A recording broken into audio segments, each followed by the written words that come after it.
What is the riddle of steel? If I don't know it, it will cast me out of Valhalla and laugh at me. That's crumb.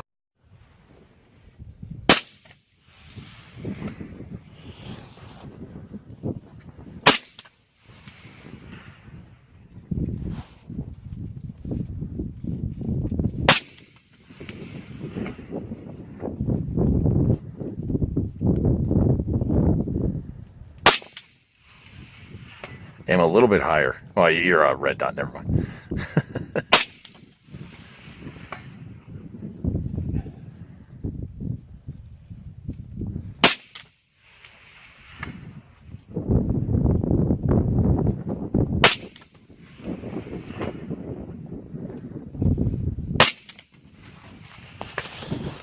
Okay. I just wanted you guys to realize. Not wearing any earplugs, no earphones, nothing. These guys are just soft. Troy's got plugs in because it's better when you're in that proximity to the rifle, but damn, that thing is savage. It's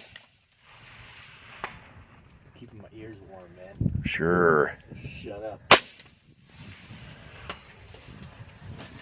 Ugh. Take a bow, Troy. What's that? That was awesome. Remember, Sally, when I promised to kill you last? That's what, Major. You did. I lied.